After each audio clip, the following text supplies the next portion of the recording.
The Mindset Radio podcast is sponsored by Horizon HVAC, where we bring to you all your HVAC needs.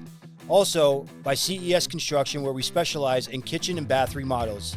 It's also sponsored by Oprah Restaurant on Atwells Ave in Providence, Rhode Island, and Pizza Roma, a new pizza restaurant in Providence. All right, welcome to the Mindset Radio podcast. We are here with Francois Karam. Francois has a rich background in architecture, entrepreneurship, and hospitality. Immigrated to the United States in 2022. He manages a portfolio of properties, including an Airbnb and other rentals. He recently sold No Skeeto, a mosquito spraying company. He currently owns Oprah Restaurant on Atwells Ave in Providence, Rhode Island, and recently opened a new pizza shop in Providence called Pizza Roma. He currently has the architectural territory manager position at the Garland Company, and he holds a master's degree in architecture and has dedicated his time to teach within that community. Beyond his professional achievements, he prioritizes health, wellness, and family. From immigrant to accomplished professional and entrepreneur, he is committed to succeed in all aspects of his life. Welcome. Thanks, buddy. How you doing? Good. So this is an interesting podcast. Thank you for the name, by the way. Right. We were talking about names, and Francois brought up mindset, trying to include the word mindset in this podcast. And I think that's what we're trying to really achieve with this podcast, is trying to get everybody together, business owners, entrepreneurs, and everybody who has a mindset to succeed. And so I want to thank you for that. Thanks for having me, man. little egg. Yeah, absolutely. Yeah, thanks for reaching out. I think, from what I heard and what your goals are for this podcast, I think mindset makes sense, right? Mm-hmm. Because it's always a positive mindset. It's always, changing your mindset, growing within your mindset. So we're always evolving and growing. I think the word mindset makes sense, right? I want to touch into one thing. When I first met you a couple of weeks ago, you had told me about your mosquito company. Mm. And I want to share with everybody how easy things can be to start a company. Sure. So to my understanding, you posted something on Facebook, kind of annoyed with a situation at your own house with mosquitoes. Right. And you went out and bought some equipment to get rid of the mosquito problem. And you had posted later on that day that the issue, did you post a video of it, or was No, So I basically bought the equipment to take care of my own property. I did a little bit of research. I wanted to use a natural product, something safe for, I didn't have kids at the time, but something safe for my dogs and myself, and I'm a beekeeper as well. So I wanted a good, clean product. And I wasn't happy with the previous, company that was spraying. So I bought the equipment, and I figured I'd spray my own property, maybe my parents, and then I was bored one weekend. I can't sit still. So I ended up putting a post on Facebook, and it blew up. Yeah. And it was during the time of COVID. So a lot of people were spending time at home. So it kind of made sense. It worked out.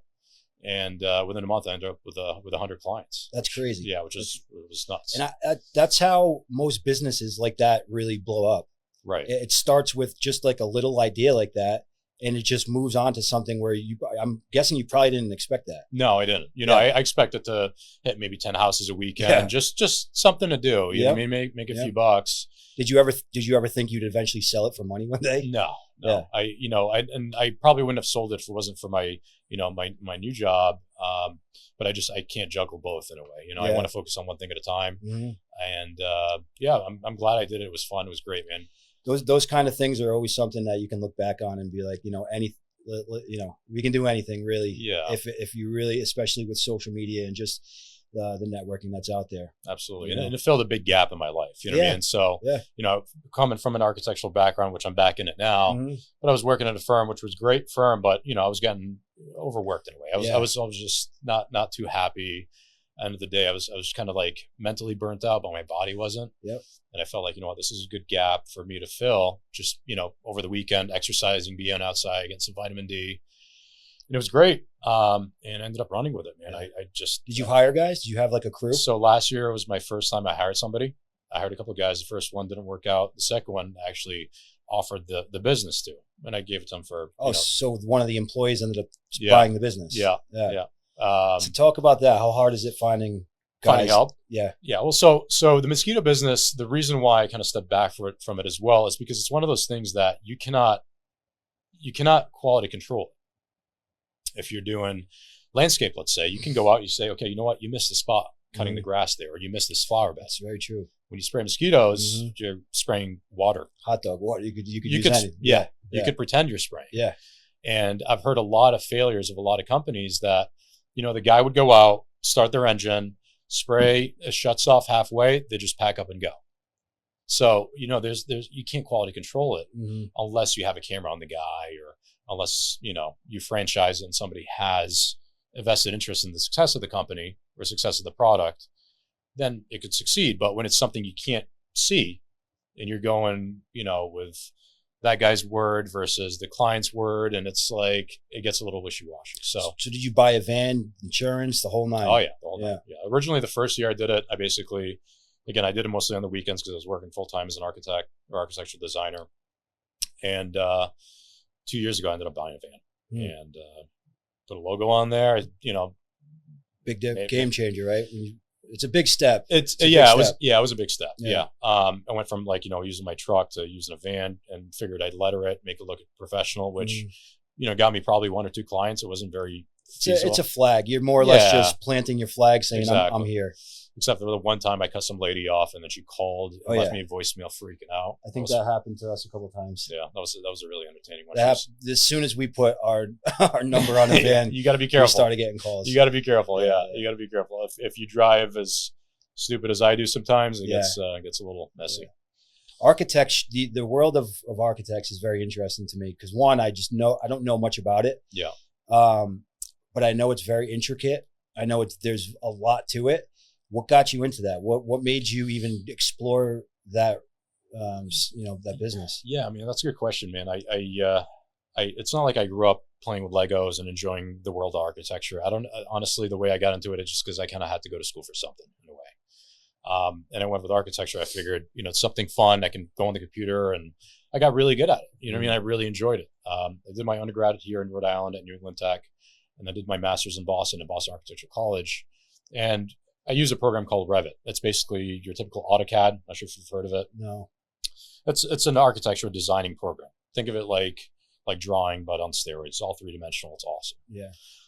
And I got so good at that program, I ended up teaching at the school. Were you doing this on your own time, using that? Or was it pretty much for learning? Yeah. So it's a little bit of both. So I mean, in my undergrad, you have to take a Revit class. It's recommended. That was back in the day when it just kind of popped out. Yeah. And then it's kind of what you want to do. So however you want to present your work. So if you want to present with color pencils, you can do that. You know what I mean? As long as you present your work properly. Revit was an awesome tool for me because I was able to, once you get good at it, you can fly through drawings and design and all that good stuff. So I got really good at it. You know what I mean? I would spend weekends just cranking out work. So were you making blueprints for new builds and so you were the blueprint guy? Yeah. Wow. I worked at a few firms. One of the firms that I worked was in Boston, WSP. They do WSP Parsons Rickerhoff, and they do a lot of transportation facilities. Logan Airport being their bigger client, and then I ended up here in Rhode Island, just being closer to home, closer to family, at a small firm, Squish and Associates Architects. Awesome firm, and I was moving up the ranks there. I was doing great. Worked on really awesome projects throughout Rhode Island and Mass, and and that's when I kind of took a step back and went to there's a lot of different ways you can go with that business and that degree, correct? The architecture? Yeah. There's my girlfriend's son is thinking about going to school for that, and he was just reading off a list of all different types that he could be involved in. I didn't know that. I thought there was only a couple. It's impressive. That whole world is very impressive to me because it's a lot of work, a lot of dedication, and it feels like it's got to be an obsession at some point. Yeah, I mean, it's a lot of hours, and it could get stressful very quick. Yeah, right. Because a lot of hours, right? Yeah, because architects take liability for everything, right? Yep. If something's missed on the drawing, it's the architect's fault. If there's because you stamp on it, you stamp it, and so if it's not proper QA/QC, quality control within your office, then it's going to lead to lawsuits or change orders, or could make a lot of people unhappy. Yeah. So I met you years and years and years ago at Opa. I used to go to Opa a lot. Still do. It's a great restaurant, by the way. Thanks. It's probably the best hookah lounge in Rhode Island, hands down. When I walked into Opa, I think I was maybe 24, 25. And one of my friends says, "That's the owner over there." And I'm like, "He's my age." I'm like, how the hell? I couldn't wrap that around my head because I didn't really start getting into business as hardcore until I was about like 32 because I was just doing other bullshit. And so it was very interesting to me that's, how you can create something like that because it's a incredible place. How did you get involved in that, and how did you get involved in the hospitality business in general? Yeah, so it's a family business, right? My father obviously started with my mother, and my sister and I obviously assist them in the back end. But we came here with nothing, right? We immigrated here in 2002. We first opened up a small sandwich shop.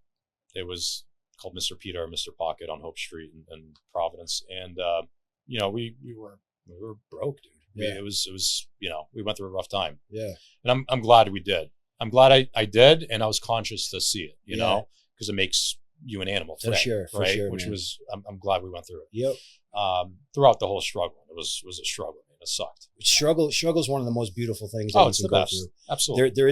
There's no light without dark, and I hold that quote to me very dear because I've been through a lot of darkness, and I don't think I would be here right now without that. I don't think I would be able to think about all of the things that I want to do without going through that shit because I really know what it's like to be at the bottom.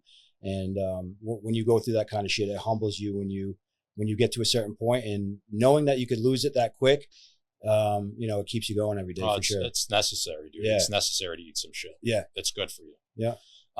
So, we came here to this country, and I don't tell a lot of people this. We're open about it now, but when we first moved here, my dad struggled, tried to save some money, get us an apartment, somewhere to stay. And we're sleeping on mattresses literally on the floor, with barely a pillow and a blanket. Like it was just a bed sheet. So we didn't have a TV. TV was on the floor. And I was like shoving a fork in the antenna area just to get some signal. Yeah. I still remember it was like the World Cup was on that year, I believe, in 2002. And this was in Nova Scotia? No, this was here. Here. So when you moved here, you guys were still... Yeah, we were in rough shape. Yeah. And I missed the World Cup that year, and I was pissed, right?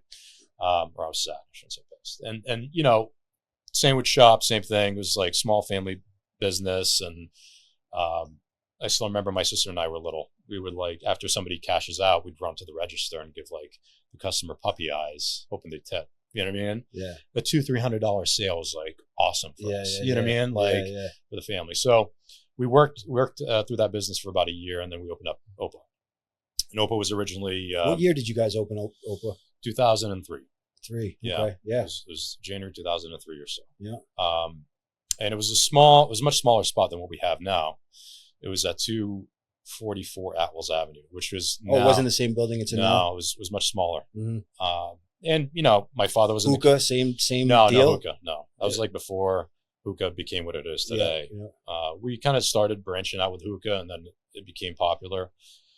But it was just a small restaurant, family restaurant. My mother would be on the floor, waitressing. My father in the kitchen. My sister and I would be, helping. My sister Joyce, she would be cooking with my father in the kitchen a little bit. I was cleaning tables, doing dishes, and then we had one employee, the bartender, right?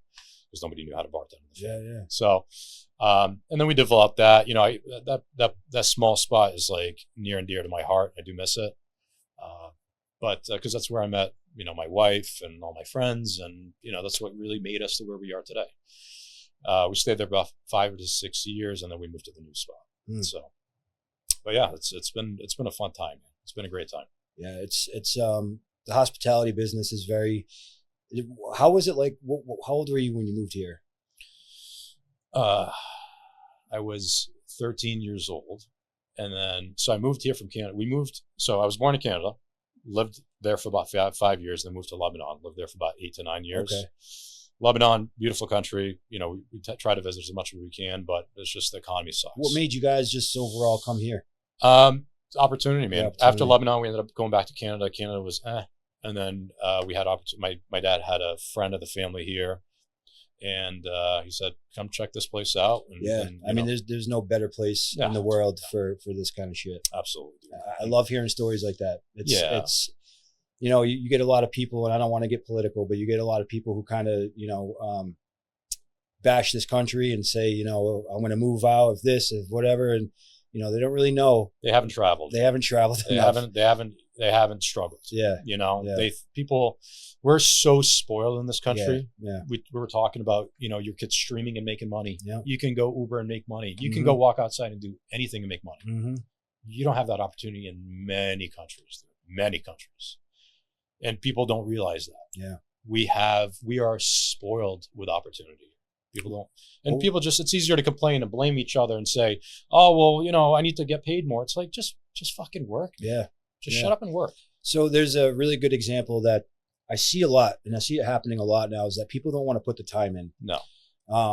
There was somebody that I know that worked for a company, and they felt like they deserved more too quick.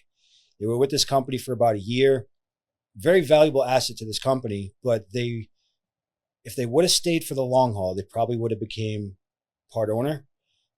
They went to the drawing board too quick. They asked for too much money too quick.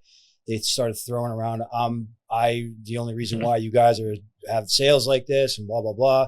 And if he would have just kept his mouth shut, put his time in, he would probably have a percentage of that company and be worth way more than what he was asking in the first place. Sure, yeah.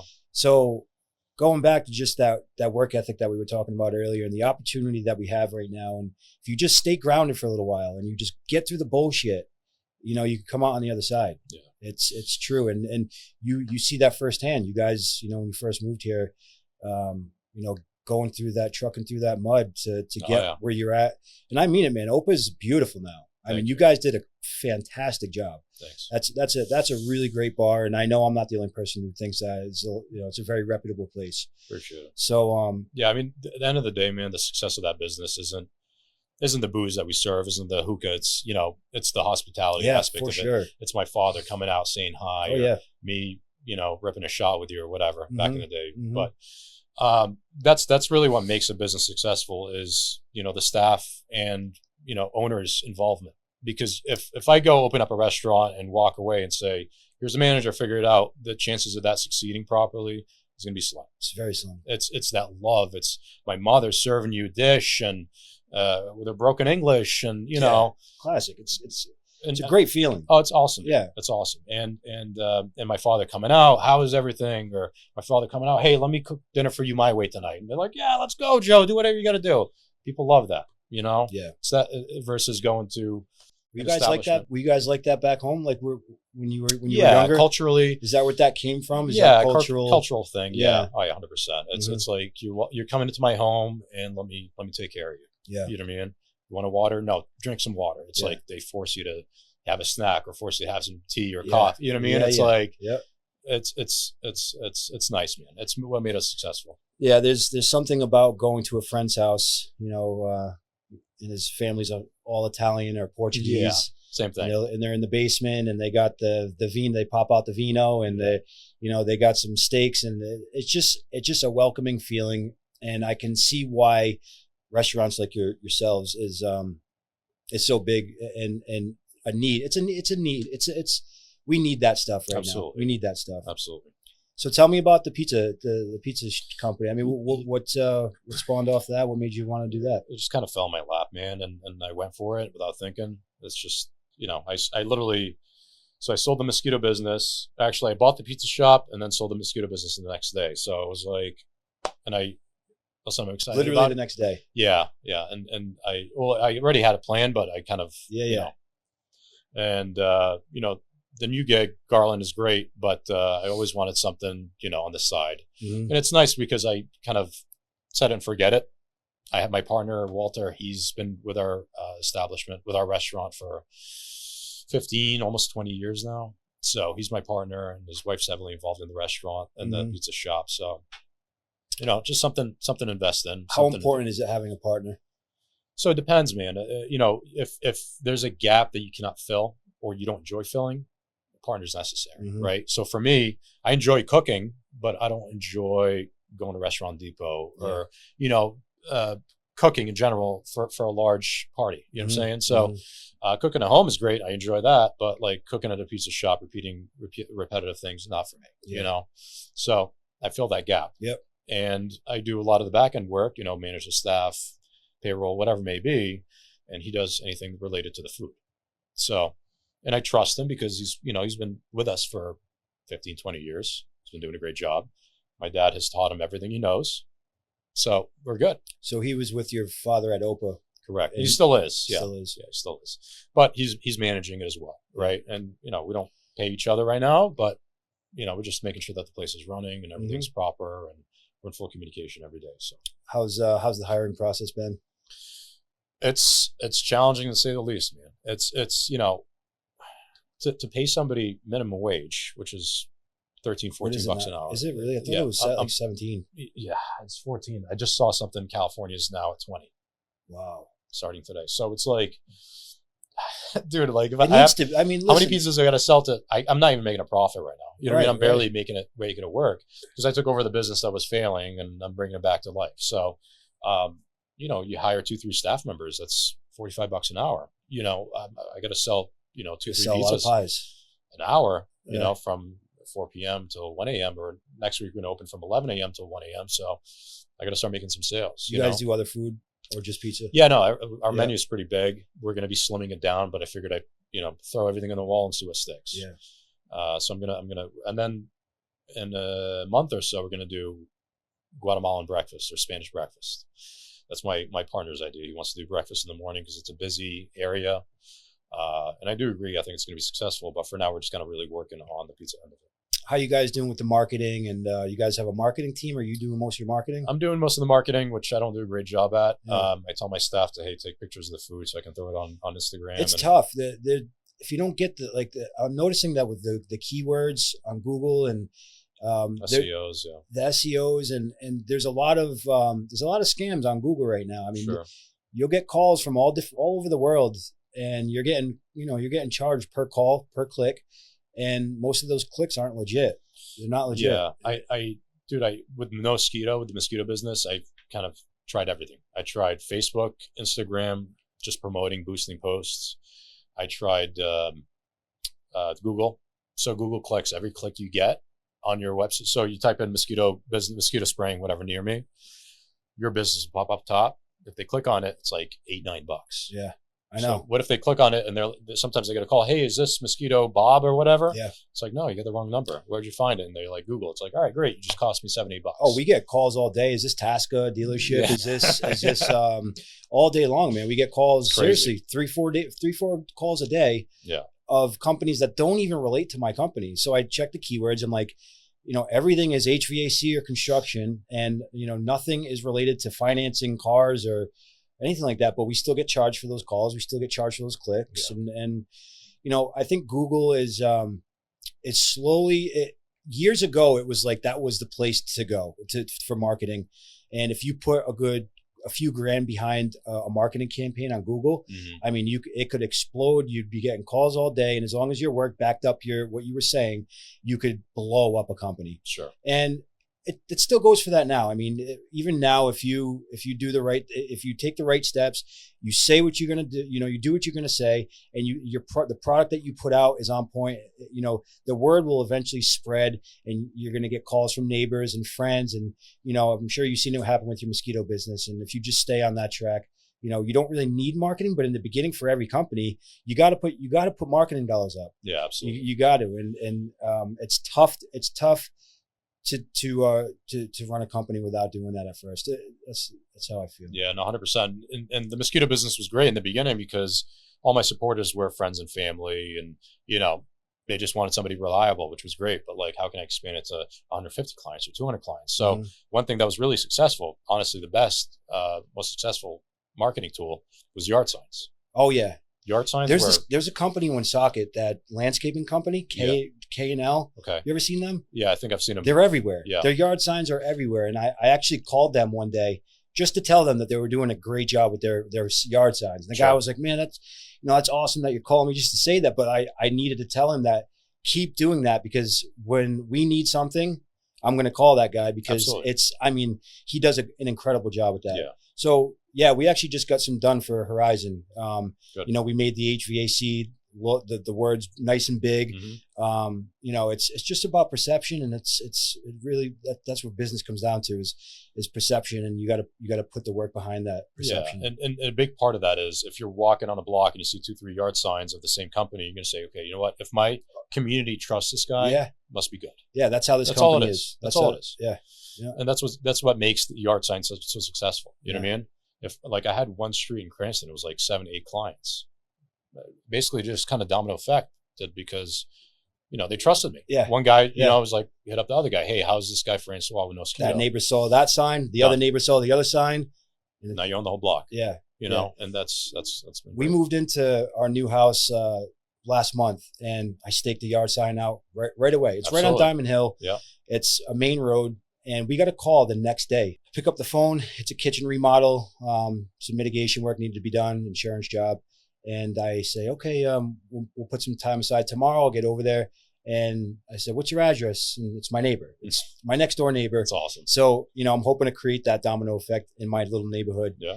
And yard signs are huge. Yeah. What other tools did you notice that are big for marketing besides word of mouth? So it depends on the business, but you know, for the mosquito business again, there's Bargain Buyer. I don't know if you've heard of it. No. It's like this, you know, Mickey Mouse newspaper that you get in the mail, and that worked great. You know, you get 4 or 5 clients out of that. It's well worth it. You know, if you have a good commercial as well, if you create a good commercial, put it on Facebook, put it on Instagram, it works well.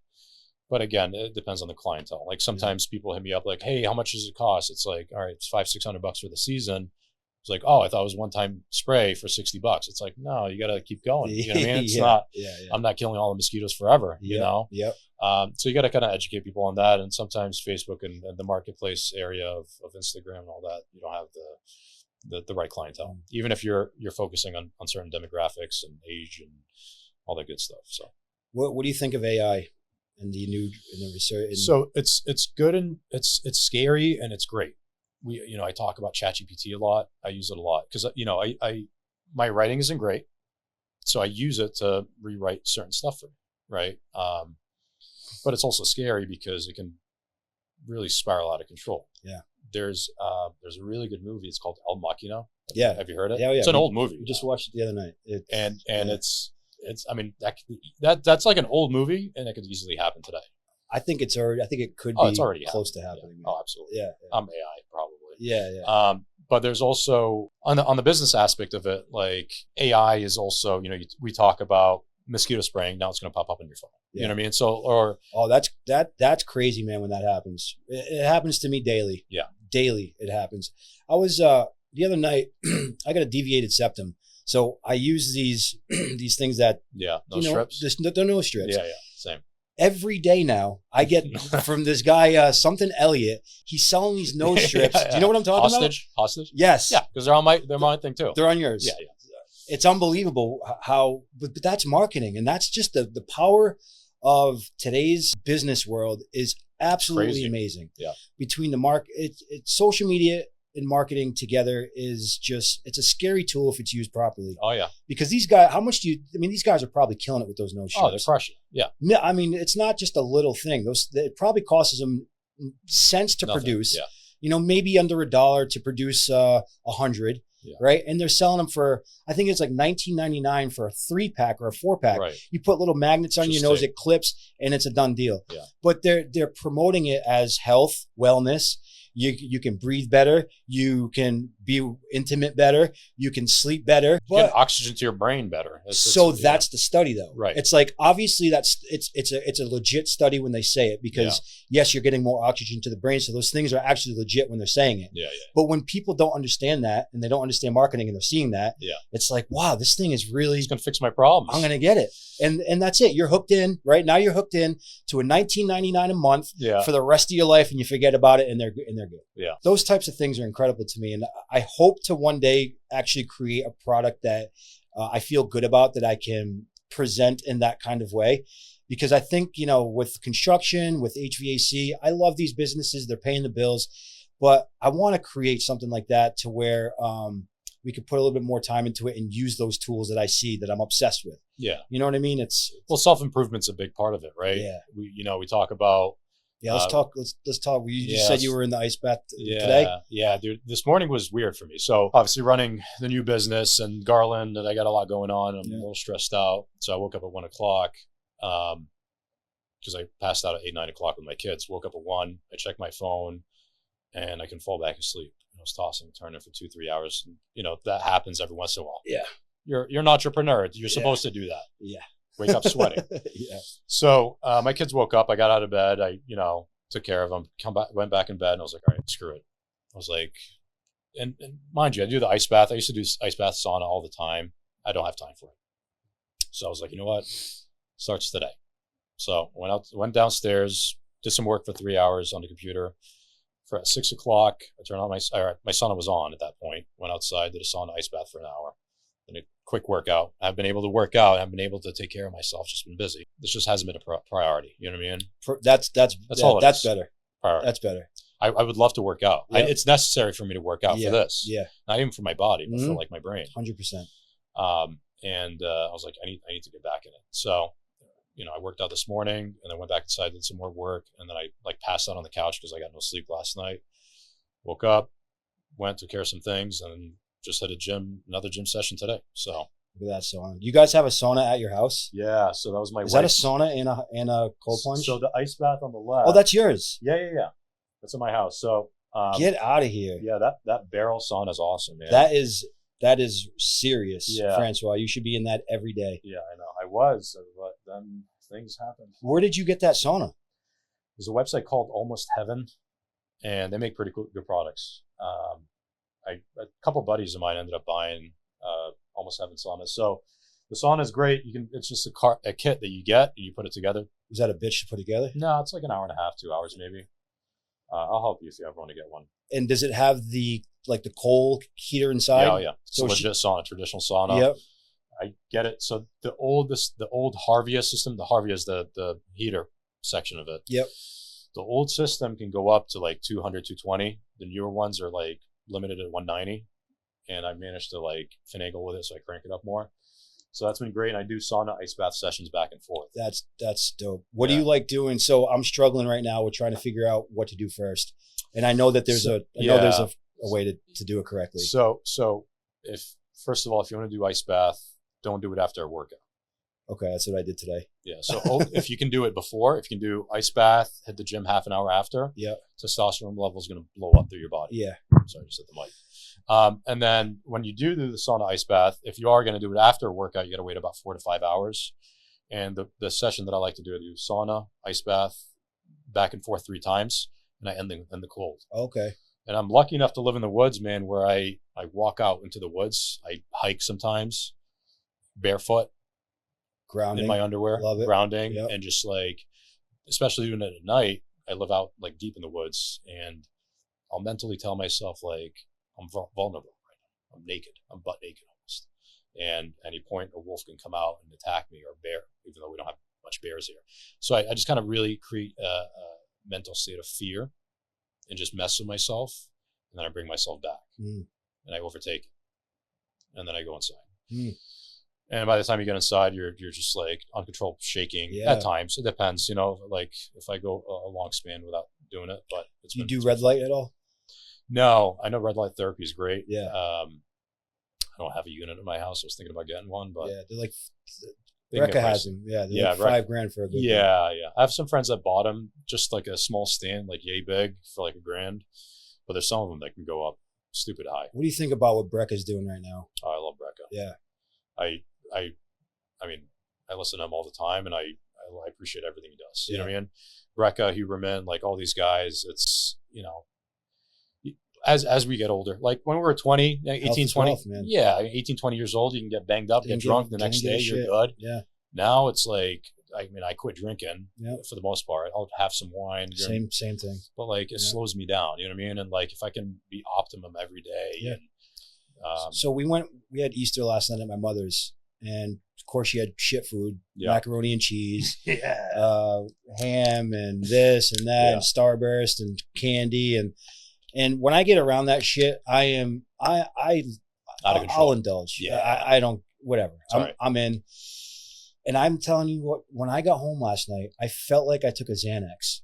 I couldn't move. I was sedated. Yeah. I felt like shit. I was like, this is probably what half of the country is living like all the time. And I wonder if they know it. I wonder if they know that, because like I'll be honest, like when I first started getting, back in the gym, I wanted to do it for aesthetic reasons. I wanted to look better. Sure. I knew I was going to feel better, but overall I got really fat. I was almost 300 pounds. I was really unhealthy. I had aches and pains everywhere. And I was like, all right, enough is enough. Like, let's get back into shape. And again, like I knew all the other good stuff would come with it, but I love what Breck is doing, because he's breaking it down in a way to where like you really understand how important it is. Right. It's no joke. I mean, there's ways where you can completely turn around your body in like a couple months. And if you follow these certain steps, I don't think people understand how accessible it is to them to actually feel so much better. And I have somebody who works for me, her name's Stephanie. When she first started with us, she didn't go to the gym. She was eating whatever she wanted to eat. And within, I think, 6 months, she lost 70 pounds. Wow. And it was a simple little adjustment. She saw how I was eating. We messed around with intermittent fasting. Good. She cut out sugar. She cut out like a few things that, she hadn't even gone to the gym at that point. Yeah. Now she's in the gym and she's motivated to do more and more. But my point is I don't think people realize the small adjustments they can make in their life to make such a big impact on their mental clarity, their physical, just overall, just feeling better, looking better, and being able to present that to the world. I mean, that's a big part of it, man. What you consume is we get sick, we get cancer, we get all the nonsense that we get because of what we consume. 100%. It doesn't just happen out of thin air. You know what I mean? Seed oils, like and again, let's go back to, cutting down on your what you consume. You're not going to just flip a switch and just change your full diet. Start chipping away. Okay, start this week with cutting out on chips. Next week, stop drinking soda. You know what I mean? But when you tell somebody, stop eating soda, drinking this and this and it's this. Too much. It's not for me. Yeah. Right? Chip it away. Start removing this from your pantry and this and this. I don't allow my kid to eat candy or any nonsense. I'm very careful what my children consume. And my kid loves eating meat. Like, this kid just houses lamb chops, and he's just, kid's insane. Eats fruit, he eats his eggs. He's 2 years old, and everybody's like, wow, I wish my kid eats like that. It's like, you just got to be patient. You know what I mean? It's tough with some kids. Maybe they're picky, but a big part of it, man, to create a better mindset, create a better brain and body, and feel good and be energetic. Intermittent fasting is great. Yeah, I've been intermittent fasting for like 8-9 years now. Really? Yeah. What's your times? So I basically 12 to 8. Yeah. And once a week, I used to do 24-hour fast, and then twice, 3 times a year, I'll do a 3-day fast. Yeah, I haven't gotten there yet. I got to like 17 hours and I started pulling my hair out. Yeah. It's tough. It gets tough at that point. Yeah. You got to chug water. Yeah. You got to fill your stomach with water. Yeah. And whenever I did that, I never consumed anything else other than coffee at times, because I love coffee. It would give me heartburn because that's all I have in my stomach. Yep. Which I'm cutting down on coffee significantly, thankfully. So yeah, I'm trying to. It's tough. I got a hydrogenator. I don't know. Gary Brecka talks about it. Yeah. Hydrogen ions in your water. I have one in my bag. Yeah. That's why I put in my water canteen with salt. I try to drink about 3 or 4 of those a day. Yeah. Obviously, he talks about the benefits of it, but I can tell I have a huge burst of energy in the morning, despite I'm also fasting. Yeah. And it feels great. When I fast, I have more energy. 100%. But those are easy things to do. They're easy things to do. I mean, how much is a hydrogen? I think they're $30, $40 or something. It depends. Yeah. So I would recommend anybody online to do their research, because some of them, the parts per million might be BS. Yep. So do a little bit of research. I'm trying to remember the brand that I have, but I got a pitcher version of it, and I can fill this tank with 1.5 of them. Well, I don't have the tank here, but I have a big half-gallon tank, and 2 pitchers of that will fill it up. Yeah. So in the morning, I'll open up my fast, but I'll drink some aminos that doesn't break my fast. By Body Health, Gary Brecka talks about it. Yeah. So I consume that, and then just salt water until noon, 1 o'clock. There was a video that Brecka put out, and Ash, if you can find this, I want to show Francois. There's a video that he put out. It might be on his Instagram or on his YouTube, with Stephen A. Smith and his transformation. Oh, Did you see that? I haven't seen that. so I love, first of all, I just love what he's doing out in Florida, and I want to bring that to this area. Yeah, that'd be awesome. My girlfriend has been trying to get a hold of their team to try to become like an affiliate of some sort.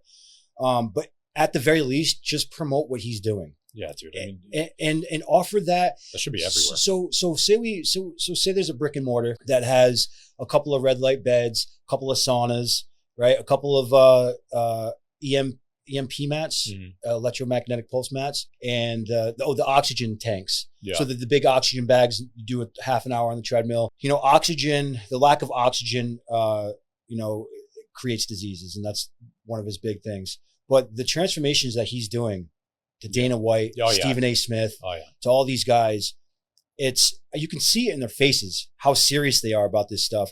And like Dana, so there's a couple of guys that I listen to on the internet, and there's a lot of people who I don't listen to. Yeah. One of them is Dana White. Another one is Rogan. There it is right here. Look at this. Yeah, look at that unit. Isn't that incredible? That's crazy, man. You can see by his face, he looks younger. You know what I mean? But look at his eyes. Look how clear his eyes are. Yeah. Look how, I mean, he looks younger. And I've been watching this guy for my whole life. And I mean, he looks like he got younger. Yeah. And watch this. This is absolutely incredible. And like I said, I want this to be available to everybody because his price points are a little crazy. Yeah. But I think they're crazy because of the equipment. Look at this. Wow, look at that, dude. Look. Wow. Lost his whole gut. Yeah. That's all inflammation, dude. That's all garbage that he probably ate. Yep. Which he's a busy guy. Mm-hmm. He's just, eating what is in front of him. Fast food, whatever. You lose track quick. That's one of my missions. It really is. And that's been actually a goal of mine for a while. My wife keeps telling me you should open up like a sauna ice bath thing. Yes. And there's none around here. There is. There's one at Twin River, but they just have saunas. I thought they had a cold plunge. They might. Do they have cold plunge too? I think they have cold plunge, but it's like 60 degrees-ish. You know what I mean? Yeah. At my gym at Ocean State CrossFit, they have Rhode Island Body Health, it's called. Yeah. They just kind of started it not too long ago. So it's part of Ocean State, but you don't have to be a gym member to go there. So, but if you opened up a place, right, that offered blood work. Right. That offered the whole nine. 100%. A mythology test. You have a professional there that knows this system in and out, that can provide them the right nutrients for their deficiencies, that can put them on a regimen where they come in 3 times a week and do sauna, do cold plunge, do the therapy, the oxygen. It would change people's lives. And there's no price you can put on health. Absolutely. I think it would be so rewarding. It's 100%. I mean, everybody's now looking to self-improvement. Yeah. You know what I mean? More and more. And it's something that we're definitely lacking. Is it the age that we're getting to? I think it's the research that's coming out. Not for nothing, man. Our food is just tainted with crap, and we're feeling like crap, and we don't know why. We're depressed, we're anxiety driven, we're not happy, we're whatever it may be, and we're sluggish.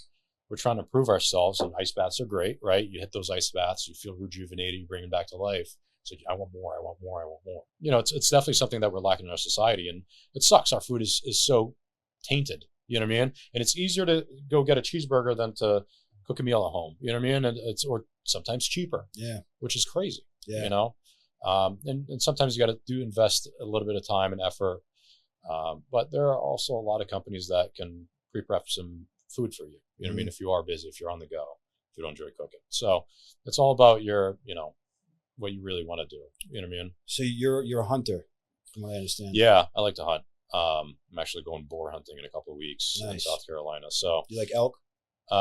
I would love to get an elk one day. Yeah, it's definitely on my bucket list. Never had elk meat. Yeah, me neither. Yeah. I've had beef jerky, elk. It's probably some cow somewhere. Yeah. But yeah, I'd love to go on proper hunting trips in the future. It's kind of tough with kids. I kind of part of me doesn't want to go on this boar trip because I don't want to leave my family and the businesses and whatnot. But it's already kind of planned from a year ago. So I do a lot of pheasant hunting too with my pointer. I got a German short-haired pointer dog. Nice. So it makes it fun. Nice. Yeah. So tell me about this company you're with now. Garland. Yeah, Garland's, I wasn't really looking to get back in the architectural field. Buddy of mine, Dan Wall, here in Rhode Island, he's been with the company for over a decade now. Kills it. Loves it. Swears by it. He offered me a position about 5 years ago, and then again 2 years ago, and then last year, I should say. I like that website. It's a clean website. Yeah, it's a new website we just released. So it's a building manufacturing, high performance products. We're well known for our roof systems, but anything to keep water out of your building. We have rain screen systems. If you can't walk through it, see through it, we essentially have a solution for it. So awesome sustainability options, and it's been it's a great company to be a part of. So you guys are nationwide. We are. We're essentially almost worldwide. We're in the U.S., Canada, and the U.K. Wow. We have almost in New England we have 12 reps that we're working with, and then but in the U.S. we have 200 plus. So you've been with this company for 8 months? Yeah, 8-9 months or so. And were you trained? Did they train you about the company when you first jumped on board? And yeah, so I mean, it's an employee-owned company. So we all have a vested interest in the success of not just the products, but that's great. You don't see that much anymore. Yeah, which is great. You know what I mean? Like I'll go out and I'm selling my product. I'm selling my company. Yeah. So I have a vested interest in the success of that. But more importantly, like we have basically it's a 4-step process. So step 1, if we have an existing condition, we'll go out, we'll assess the roof, give you, the client or the architect, options. Hey, listen, roof A looks great, leave it alone. Roof B needs a restoration. You can do a coating to buy you more time. And roof C is in really bad shape. Let's replace it. So we're fully upfront with our clients. We save them money as much as we can. And we have, full transparency with everything. Step 2 is quality products. Just like any rep, we all have quality products. Our goal is to hit a 100-year roof. We're about halfway there at 45 years right now. And that's a warranted system. We take full liability with no dollar limit warranty. And then step 3, which is huge, once our product is spec'd, we'll go out and we'll do daily inspections. So we'll work with the roofer, see if they have any questions, and we'll do reports and we'll send it back to the client, whether it's the architect or the client, and say, hey, here's something that the roofer missed. We caught them on that. They're going to fix this. They're going to replace that. Because architects are not going to be able to be on site daily to inspect do construction administration. We essentially do that for them at no cost. And then step 4, working with the facility manager to, make sure they're taking care of the building, rotating the tire, changing the oil, etc. That's a good business model. Yeah, it's I mean, dude, this company's, it's blowing up. It's one of the best companies in the world, and I'm very happy to be a part of it. So how long has that company been around? 1895. 1895. Yeah. Oh wow. So it's a old company. It's been a while. Been around for a while. We have over 30 subsidiaries under us as well. We just keep, purchasing companies that are going to help us with our growth essentially. So we bought Rainboard, for example, because we needed cardboard, or bought an oil company because we needed oil to produce the products. So another great company that we invested in is iMetco, which does all rain screen metal clad panels. Oh yeah. So yep. So it's a great company. So you like it? Yeah, I love it. That's because it allows me to work with architects, help them with, the construction aspect of it, details, drawings, whatever it may be, and then allows me to go on site, inspect projects. So I'm doing a little bit of both. Yeah. And I have full liability. Yeah. You know what I mean? So it's great. You seem like the type of guy that the more on your plate, the better you operate. Yeah. It's not healthy. Yeah. I know. Because I was doing that. I mean, I'm doing Garland. I'm busy with that, and I found myself with a little bit of time. Mm-hmm. So I bought a pizza shop. Yep. And now it's the story of my life, man. It's like the littlest amount of leeway I get, I got to fill up that time. Yeah, we're degenerates. Yeah, it's not. That's really a great word, actually. Yeah, I am a degenerate for business right now. That's all I think about. I'm obsessed with it. I annoy the shit out of my girlfriend. Yeah, I annoy the shit out of my friends. It's good, man. Even my business partner, he's like, dude, shut up. Yeah, just enough. Listen, there's not a lot of us. Yeah. I mean, there is, but it's, I get to see it. We get to see it online.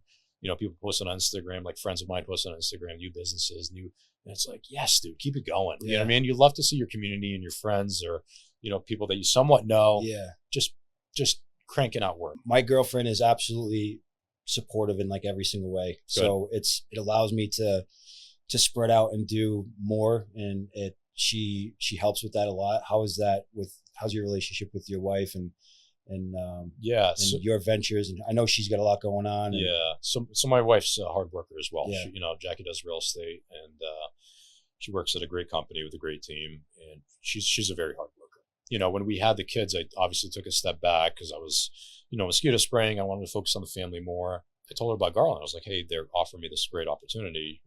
Should I take it? She goes, yeah, you should.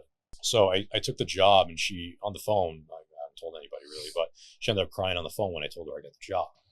And I was like, why are you crying? She goes, nothing. I was like, why are you crying? What's wrong? And she said, because you weren't hitting your potential. You know what I mean? And she was right. I was, dude, at one point I was like working. Gives me goosebumps, man. It's deep. And she knew my potential. She saw me as an animal. Like, at one point I was working 5 jobs. You know what I mean? To have that partner to hold you accountable like that. Yeah, it's good. It's necessary. Yeah. Versus somebody saying, oh, let's just get drunk tonight, or let's go out. Let's, skip work today. Let's go. You know what I mean? I mean, it's good to do it every once in a while to go out with the kids or whatever, but it's good to have somebody that wants to see you be an animal. It's and remind you that you were an animal. Yeah. I'm blessed to have her, and she's a great mother, man. It's Jackie and I were best friends for a while, and I always had a thing for her, and I was like, I don't want to ruin the relationship, the friendship. Yeah, I just went for it one day and worked out. Yeah. Now we're married with 2 kids. So. That's awesome, man. Yeah. That's so awesome. It's great because, I can be friends with her. I trust her, and we have a great relationship. So no, super happy for you guys, man. Yeah. How about stocks? You guys dabbling in stocks at all? Investments? Anything outside of the businesses? Yeah, I did a little bit, man. I was doing good, and then I lost a lot of money. Yeah. And I was like, I'm never hitting the stocks again. Were you trying to day trade? Yeah. That's what happens. And it wasn't too good. I was doing great, and then I just kind of, you gotta check on these things every day. If you're not in front of it all the time, it's you can't make money with it. Can't. Yeah. And listen, I've tried to go that route where I put all my time into it, and I spent every waking moment turning at my phone, looking at the price of Apple and Bitcoin and what's Tesla at and this and that, and I got a short position here and that. It got to the point where it was just my heart couldn't take it anymore. I was losing so much money at a time, but then it got to the point where I was like, this is gambling. Yeah. I'm already a degenerate in many other things. Yeah. I do not need this in my life. Right. So what I just ended up doing is just putting the money in and forgetting it. Yeah. So I got a story. Back in 2016, I jumped into crypto. I just saw the potential. I saw what was happening. I actually saw a post. I'm not going to say the name, but I saw a post online and it said, I just made $1,000 off of Bitcoin. Yeah. And I'm like, this kid's a retard. I'm like, he's not, he's good. But I'm like, if this kid can do it, I'm going to look into this. I need to know how he just made $1,000 of Bitcoin. Yeah. I became obsessed like anything else I get involved in. Just staying up until 3 o'clock in the morning, waking up at 7, just completely obsessed with it. I learned how to read a chart. It was like another language to me. I could see the conversations in the hours on every chart. I just knew I got really good at it. And I started getting involved in borrowing money and using margin trading and liquidation and this and that. It started getting crazy, but I ended up putting money. I put $500 in Doge, right? Because I was with somebody and they said, what's something that we can just throw some money in, and if it goes to a dollar, we'll become rich. Sure. I said, well, there's this meme coin called Doge, and if it ever reaches $1, we'll become multimillionaires. I think the exact number was 18 mil, right? Yeah. The 500, if I would have left it in 2016, it would be worth 18 mil. When it hit its 60-cent peak or something. Oh. I went through some life happened. I went through some personal shit and I sold everything. I took all that money out. There's a lesson to be learned in everything you do in life. And that lesson that I learned was set it and forget it. Yeah. These stocks, these companies that I see today, like Amazon, there's a Nvidia, AMD, there's some cryptos I really like, Solana, Ethereum. I put, $100 a week, $200 a week into a certain amount of things. And I told my girlfriend, I don't care if we are broke. Yeah. I don't care if we'll eat ramen for the rest of our life. I'm not touching it. Right. So that's where I'm at with stocks. That's good. Yeah. I dabbled with, crypto back in 16, 17, put a lot in XRP. Obviously that was a bad idea. Yep. But back in September this year, like when BRICS started forming, BRICS, because they were trying to kill the American dollar or whatever. Oh yeah. So I was like, all right, I need to invest in some gold. So I went and took some money from my dad because I was like, you need to put some money in gold. Get your cash out of the under the mattress, and let's buy some gold. And I took all my savings and I compiled a bunch of money. Went to a jeweler friend of mine. I was like, listen, I want to buy X amount. six-figure number almost. He couldn't put it together. Every time a deal was about to happen, he goes, "Oh, the guy backed out. He's nervous." He couldn't buy the gold? He couldn't get it together because it was $100 grand. A lot of, yeah. So I was like, fuck it. That's weird. So I reached out to a buddy of mine. I don't know how legal this is. I reached out to a buddy of mine. I was like, "Hey, you want to get rid of some crypto? I'll buy it off you. I'll put it in ETH, and then I can buy gold." What year was this? This was this year. Oh, okay. In October, ETH was 1565, 1,565. And I put 100 grand in ETH, and it blew up. And now it's at $4 grand. And it's still in there. Yeah. Amazing. Or it's not a 4 right now. It's like 36. Amazing. But I'm glad it worked out, right? Wow. Because if my do you have it on a ledger? I have it in or in an exchange? MetaMask.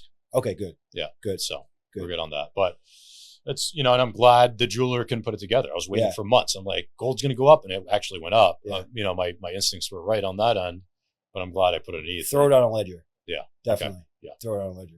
Ethereum was $50 when I got into crypto. Oh my god! You want to know what Bitcoin was? $3,200. Ethereum was $50. Litecoin was like $20, or maybe it was a little lower than that. Yeah. The big thing was TRX back in the day. Yeah. But yeah, listen, crypto is here to stay. I don't care what anybody says. I can see why people think it's a scam. A lot of drug deals are made with it. A lot of like weird stuff happens with it. A lot of online gambling. Yeah. A lot of darkness with crypto, but there is a lot of use cases that the blockchain has. And I think once they kind of start using blockchain for titles for your vehicle and deeds for the house, stuff like that, where, I think that'll come in clutch. I have a quote I want to say really quick, and I want you to tell me what you think it means. One of my favorite quotes of all time. Good times create weak people. Weak people create bad times. Bad times create strong people, and strong people create good times. That's an excellent quote.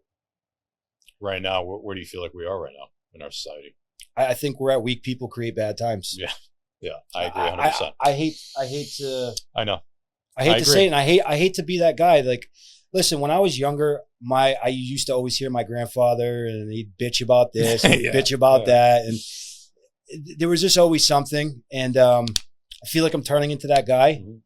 But I just think it's the younger generation needs to toughen up a little bit. Yeah, I mean, here's the thing, man. There's a few things that are happening in our society. One of them is immediate, like, if you want food, go to Uber Eats or Grubhub, or if you want something online, Amazon. So we have an immediate, we get something whenever we want immediately, immediate satisfaction. Yeah. Entertainment. It's not you're sitting through the channels and skipping through trying to find a show that you like, watch commercials. You're just hopping on reels on your phone. Yeah. Entertainment, it's just, our dopamine is just like bang, bang, bang, bang, bang all day. When we don't have that at work, when we go to work and we sit and we have to, hi, how are you? And we have to do that. And then people are like, all right, this isn't for me. I want something else. I want it quick. I want it now. They'll go on TikTok and start dancing around, or, go to easier ways to make money, even though that's also difficult.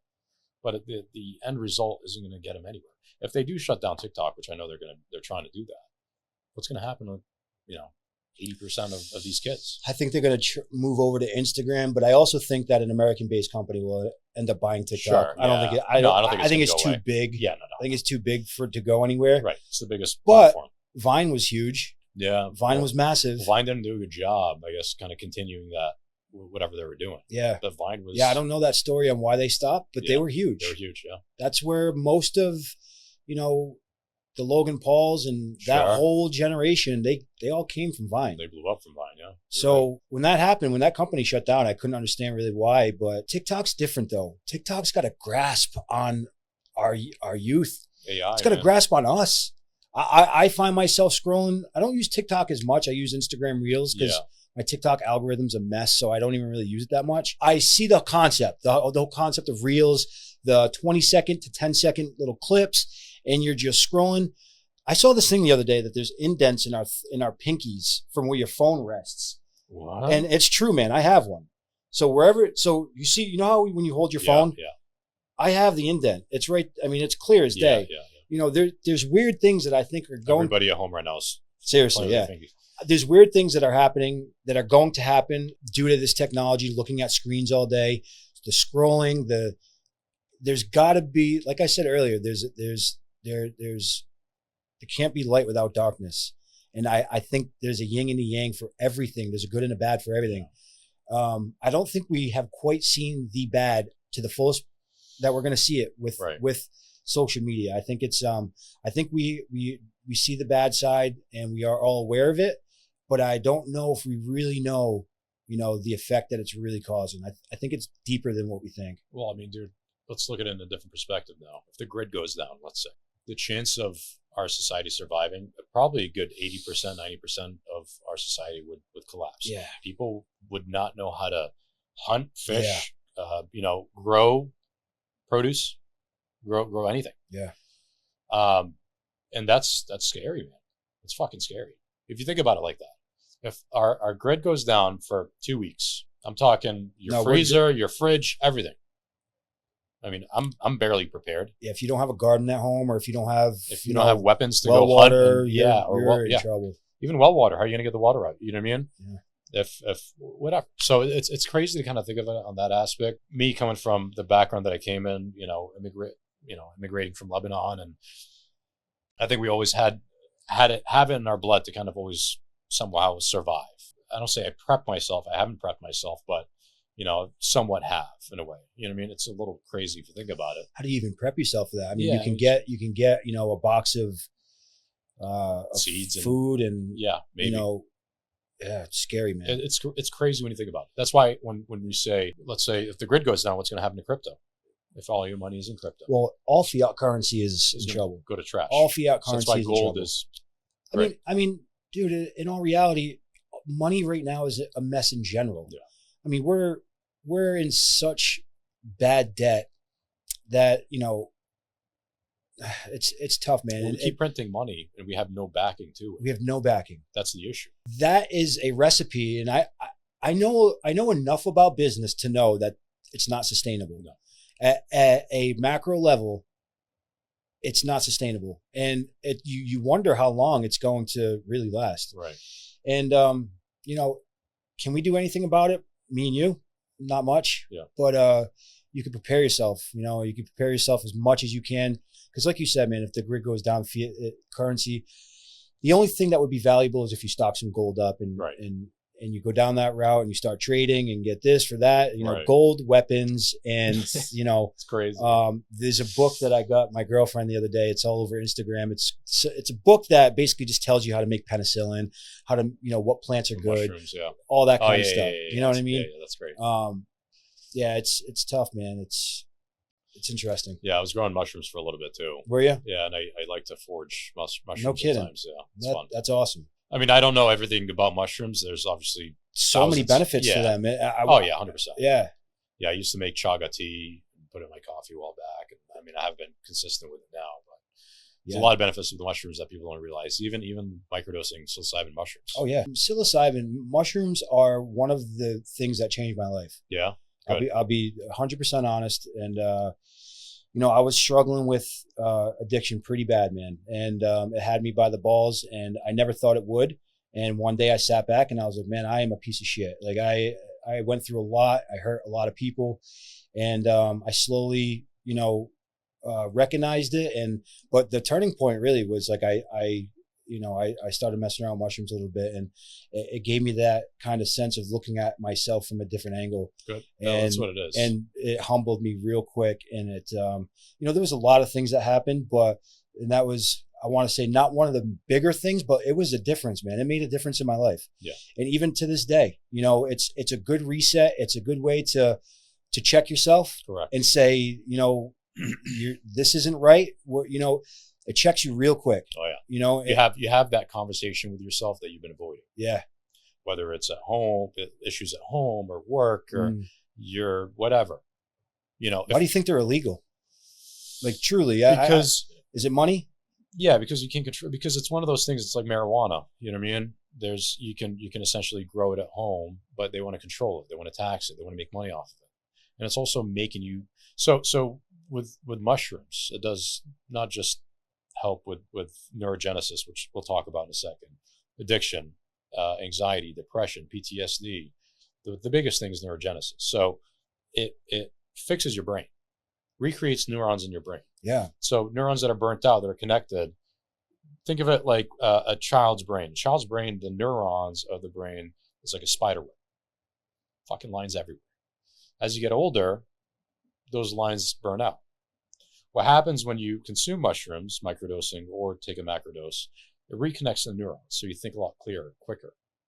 And like, it's almost like you're 2-3 steps ahead. It's like playing chess, but you're 2-3 steps ahead. I actually, I went to Lebanon one year. My grandmother, God rest her soul, she had dementia. My sister went down one year. She didn't recognize my sister. I'm like, all right, I didn't tell anybody in the family. I don't think anybody would know. And I gave her a small dose, microdose. She doesn't feel anything.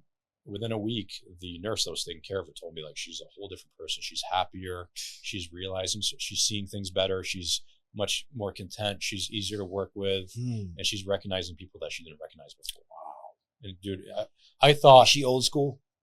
In Lebanon, yeah. How did you get her to do it? Oh, she didn't know. Okay. I told them it's just mushroom. Okay. It's mushroom pills. Yeah, yeah. I'm sure my family back home is not going to be happy hearing this, but Yeah. you know, it helped her. Yeah. And so originally, actually, my aunt told me, like, yeah, whatever pills you sent worked great. And I thought she was just being nice, you know, just kind of lying to me, just to make me feel better. And then when I went down there and I saw the nurse, she goes, "Oh my God, is this the medicine that you brought last time?" I was like, "Yeah, why?" She goes, "Oh my God, like she's incredible." That's so cool. And it's a shame. And now it's becoming, you know, legal in certain states. There's doing a lot of research on them, which is fantastic. But, you know, it's the next marijuana. And it's going to blow up. It's going to slowly become legalized. It's going to, it's going to 100%. And you're going to have farms all over the place. Oh man, absolutely. Listen, the biggest issue that we have as we get, you know, older and stress, and it's this fucking brain, dude, gets cooked with stress. You go home, you're stressed out. It's one of the anxiety. It's one of the biggest things that'll ruin you real quick. Oh, 100%. Stress. Oh, 100%. There was a time, you know, where I was really stressed just about everything, and it took a toll on my like physical health pretty bad. Yeah. You know, my heart. Absolutely. Yeah. Stress is no joke. No joke. There's a really good book called Becoming Supernatural. I think I've read that. Yeah. In the beginning of the book, he talks about a woman who, her husband basically went to work the one morning. She went downstairs telling the kids, "Hey, where's Dad?" "Oh, he went to work. He left." I'm pretty sure it came out of that book.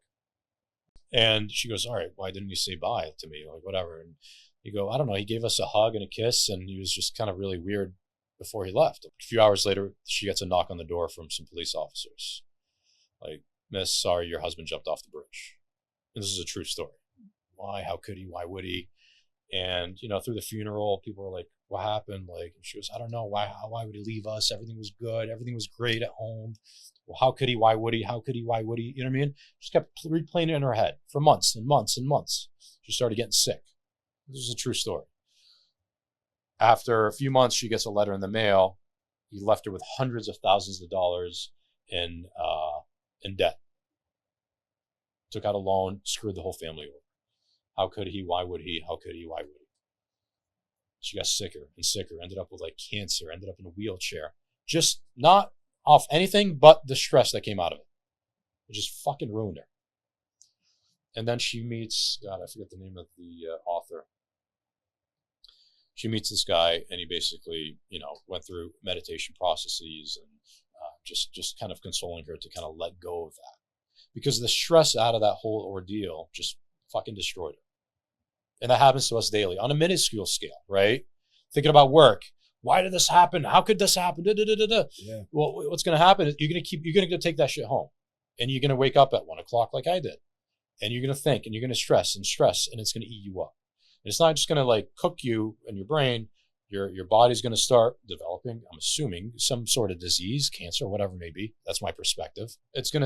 Your muscle growth is going to go down because you're not sleeping, you're not eating right, because you don't have the appetite, because it's going to domino effect to so many things. Ash, pull up some of the physical effects that stress can have on the body. I saw it with my grandmother and my grandfather. My grandfather on my mother's side died from dementia. He had Alzheimer's. This guy was one of the smartest guy I've ever got the pleasure of knowing, and luckily got to call him my grandfather. He was a chemist. He he just had an answer for everything. He was one of those guys that hid behind a newspaper. Yeah. When you walked in the room, he'd flip a side down and kind of give you a quick answer and get back to his paper. And by the end of his, as he got older, that paper would be upside down when I walked in because it was dementia and Alzheimer's. And it was really tough to watch. And I saw it take a toll on my grandmother when he died.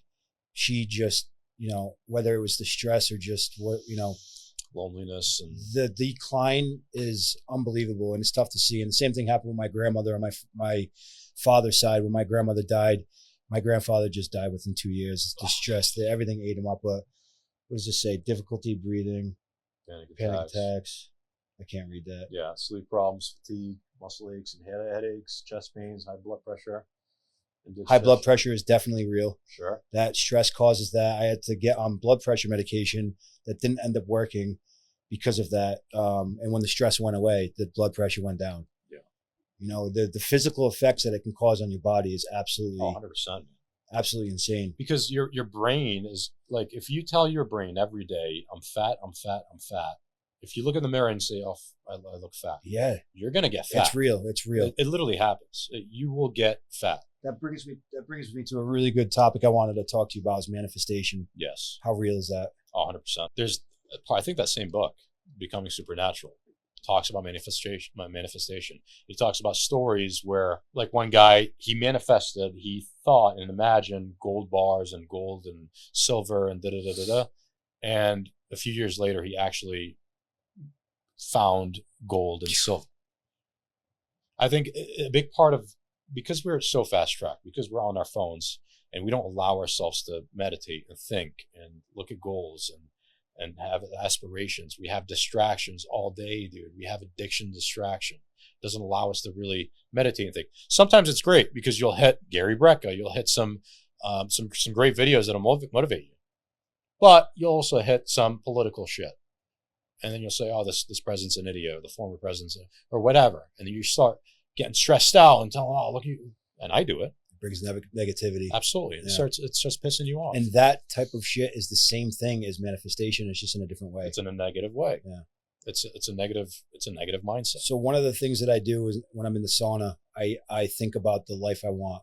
I think about all the goals that I want to accomplish. I think about the house I want. I think about waking up, the view I want to see, the kitchen I want, the walking down into the kitchen. I think the whole nine. And I shit you not, dude, it's starting to happen. Good. And I started doing this, I want to say like about a year ago when I really started taking my health like crazy serious, when I got clean, like real clean, and started messing around with like this and that, just like said everything gone.